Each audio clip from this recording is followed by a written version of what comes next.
Good morning students. हम लोग अभी तक शुभासितान जो हमारा चतुर्थ पाठ है उसका हम लोगों ने एक्सप्लेनेशन जो है वो हम लोगों ने अध्ययन किया। अब यहाँ पे शब्दार्थ दिया हुआ है, आप लोग फेयर कॉपी में आप लोग शब्दार्थ जो है उसको लिखेंगे। यहाँ पे शब्दार्थ दिया हुआ है, इन शब्दार्थ को आप फेयर कॉपी पे लिखेंगे। तो आज हम लोग एक्सरसाइज जो है, अभ्यास प्रश्न जो है, उन अभ्यास प्रश्नों को हल करेंगे। तो आइए हम देखते हैं। सबसे पहला प्रश्न क्या है?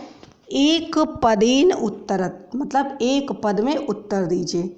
हम प्रश्न पढ़ रहे हैं, प्रश्न को समझा देंगे, आप उत्तर ढूंढने का प्रयास करिएगा। प्रश्न है पहला, राजद्वारे शमशाने च कः तिष्ठति। राजद्वारे सप्तमी विभक्ति एकवचन, राजद्वार में, शमशान में, और शमशान में कह माने कौन, तिष्ठति माने रहता है। राजा के दरबार में और शमशान की अवस्था में कौन जो है आपके साथ रहता है, उसे हम क्या कहते हैं? शिक्षक कहते हैं, माता कहते हैं, पिता कहते हैं, बांधव कहते हैं। ये श्लोक में दिया हुआ है। सो यह इसका पहला उत्तर क्या हो जाएगा? बांधवः। नाउ सेकेंड वन, ख है, मित्राणि रिपवः चः केन जायन्ते। मित्राणि, मित्र और शत्रु, च माने और, मित्र और शत्रु, केन किसके द्वारा, जायन्ते उत्पन्न होते हैं। मतलब हमारे मित्र और शत्रु किसके द्वारा बनते हैं। तो चार ऑप्शन दिया हुआ है, आप यहाँ लगाएंगे क्या है? व्यवहारेण। इसी प्रकार तीसरा है कि कः विद्याम न प्राप्नोति। कौन सी ऐसी चीज़ है जो विद्या न प्राप्नोति, अगर वो व्यक्ति अपनाए, क्या ऐसी चीज़ है जिसको हम अपनाएं तो विद्या की प्राप्ति नहीं होती है। तो क्या है? यह आपका हो जाएगा अलसः, है ना। श्लोक में दिया हुआ है, आलसस्य कुतो विद्या, विद्यस्य कुतो धनम, अधनम कुतो मित्र, अमित्रस्य कुतो सुखम। तो इस प्रकार श्लोक में से लिया गया है कि कह मित्रम न प्राप्नोति, कह विद्या न प्राप्नोति। किसको जो होती है, किसके द्वारा जो होती है विद्या प्राप्ति नहीं होती। जो आलसी होती है उसको विद्या प्राप्ति नहीं होती है। अगला क्या है? घ है, अविद्यः किम न प्राप्नोति। जो अविद्या मतलब जो अज्ञानी मनुष्य होते हैं, जो पढ़ते लिखते नहीं हैं, उनको क्या, किम माने क्या, न माने नहीं, प्राप्नोति माने प्राप्त होता है। जो पढ़ते लिखते नहीं हैं, आलसी व्यक्ति को विद्या नहीं मिलती है, और विद्या जिसके पास नहीं है उसको क्या नहीं प्राप्त होता है।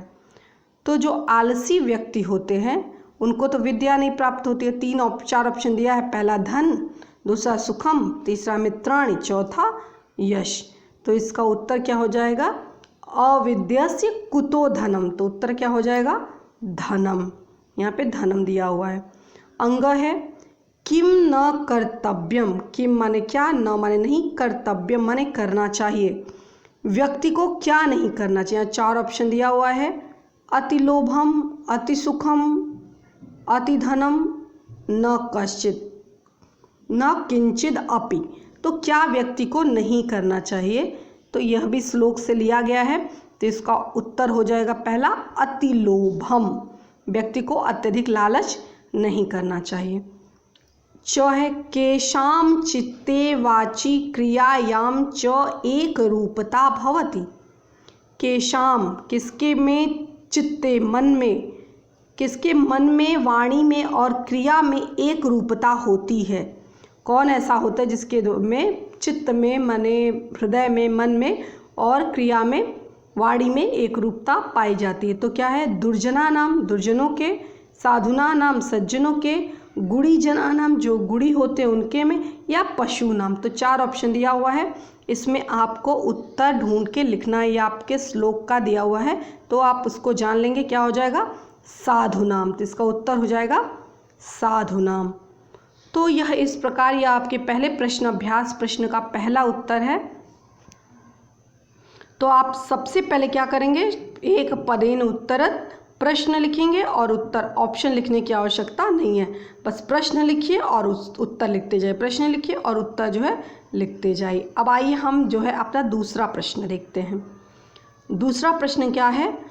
पूर्ण वाक्येन उत्तरत। पूर्ण वाक्य में उत्तर दीजिए। पूर्ण वाक्य में उत्तर देना है। पहला वाक्य क्या है, पहला प्रश्न क्या है हमारा, शास्त्रम कस्य सहायताम न करोति। शास्त्रम, शास्त्र, कस्य अर्थात किसकी, दो अर्थ शब्द होता है। कस्य का अर्थ होता है किसकी, किसका, जैसा वाक्य होता है उसके अकॉर्डिंग हम लगाते हैं। तो शास्त्र किसकी सहायता नहीं करता है। तो यहाँ पे आप उत्तर देखेंगे, यस्य स्वयं प्रज्ञा नास्ति शास्त्रम तस्य सहायता न करोति। जिसके पास अपनी बुद्धि नहीं होती है शास्त्र उसकी सहायता नहीं करता। अभी सेकेंड प्रश्न क्या है, दर्पणः कस्य सहायताम न करोति। शीशा किसकी सहायता नहीं करता है। तो इसका उत्तर हो जाएगा, दर्पणः लोचनाभ्याम विहीनस्य सहायता न करोति। जो शीशा होता है वो आँखों से विहीन लोगों की सहायता नहीं करता। मतलब शीशा जिसके पास से आँखें ना हो तो उसके लिए शीशा किसी प्रकार जो है वो सहायक नहीं होता है। ग है, का भी सर्वस्य नाशः भवति। का भी किसके द्वारा, क्या ऐसा करने से सब कुछ नाश होता है। क्या ऐसा होता है जिसके द्वारा ऐसा करने से वो हमारा सब कुछ जो होता है वो नाश हो जाता। तो क्या, अति लोभ है सर्वस्य नाशः भवति। अत्यधिक लोभ करने से व्यक्ति का सर्वस्व जो होता है वो नाश हो जाता है। अंतिम प्रश्न क्या है, घ, केषु साधुनाम एक रूपता भवति। केषु, किसमें, किसमें जो होता है, साधुनाम, साधुओं में, किसमें साधुओं में एक रूपता होती है। क्या उनका एक्शन में, वाणी में, किसमें जो होता है साधुओं में एक रूपता जो है देखने को मिलती है। किसमें साधुओं के एक रूपता देखने को मिलती है। तो उत्तर क्या है, मन में, चित्ते, वाची, क्रियायाम च साधुनाम एक रूपता भवति। हृदय में, वाणी में और क्रिया में साधुओं के एक रूपता होती है। तो यह इस प्रकार जो है पहला और दूसरे प्रश्न का उत्तर था। ये यहाँ पे आप देखेंगे पहले और दूसरे प्रश्न का उत्तर था। तो आप लोग बाकी नेक्स्ट क्लास में हम पढ़ेंगे। तो यहाँ पे जो दिया हुआ है सो आप पहला प्रश्न शब्दार्थ लिखेंगे होमवर्क के रूप में, सेकंड आप एक पद में उत्तर, तो प्रश्न लिखेंगे, उत्तर लिखेंगे, और देन थर्ड वन आप पूर्ण वाक्य में उत्तर, तो आप इसको प्रश्न लिखेंगे और इसका उत्तर यहाँ से देख करके इसका उत्तर साफ सुथरी हैंडराइटिंग में नीट एंड क्लीन जो है करके उसको लिख करके कार्य जो है पूर्ण करेंगे। और जो आपको असाइनमेंट दिया गया है उस असाइनमेंट को आप लोग फाइल पेज पे लिख करके पूर्ण करेंगे। सो आई होप आप लोग को समझ में आया होगा। धन्यवाद।